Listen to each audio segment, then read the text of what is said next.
तैयार रहिए, स्टार्ट। महोदय, मैंने परमाणु परीक्षण पर अपने शुरुआती लेख में लिखा था कि दूर थानेदार चाहे घर का ही क्यों न हो, सहायक सिद्ध नहीं हो सकता।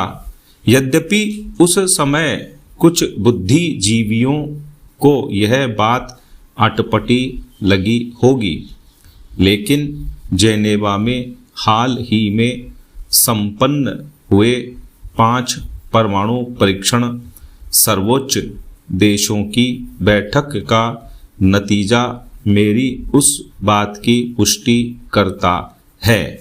चीन की अध्यक्षता में संपन्न इस बैठक में यह फैसला लिया गया कि कश्मीर भारत और पाकिस्तान के बीच एक परस्पर मुद्दा है, जो कि दोनों को मिल बैठकर निपटा लेना चाहिए।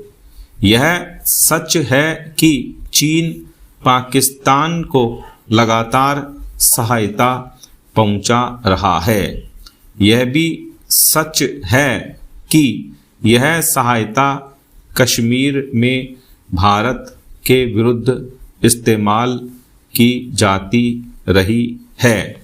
सच यह भी है कि पाकिस्तान का परमाणु और मिसाइल कार्यक्रम चीन की सहायता पर ही निर्भर रहा है और रहेगा। फिर भी चीन कश्मीर के मुद्दे पर स्वयं को मध्यस्थ के रूप में कभी प्रस्तुत नहीं करता। पैरा पाठक सोच रहे होंगे कि आखिर यह कैसी पहेली बुझाई जा रही है, यानी यह कैसा विरोधाभास है। इस पहेली को सुलझाने के लिए यह समझना होगा कि आखिर अमेरिका कश्मीर को लेकर इतना बेचैन क्यों है। पाकिस्तान के अलावा दुनिया का कोई देश यह नहीं कह सकता कि अमेरिका कश्मीर में मानवाधिकारों को लेकर चिंतित है।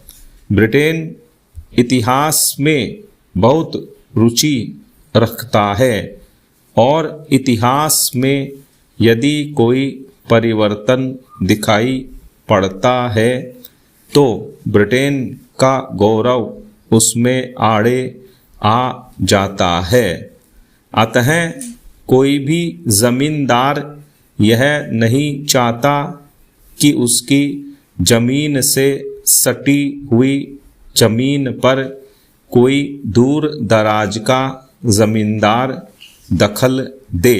पैरा स्पष्ट है, चीन कभी नहीं चाहेगा कि कश्मीर के मुद्दे पर अमेरिका, स्पेन, ऑस्ट्रेलिया, कनाडा व अन्य कोई देश मध्यस्थता करे।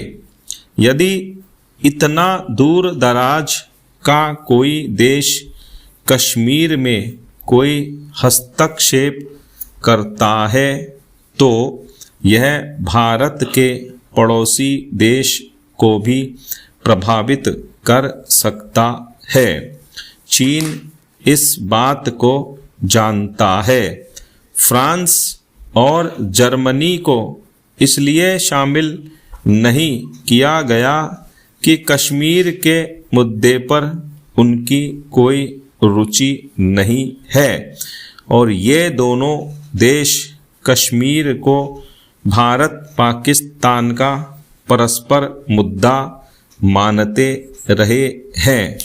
चूँकि संयुक्त राष्ट्र के 5 स्थायी सदस्यों में से 3 इस मुद्दे पर एक मत हैं, इसलिए अमेरिका को भी कश्मीर के मुद्दे पर मध्यस्थता का लालच छोड़ना पड़ेगा। स्टॉप।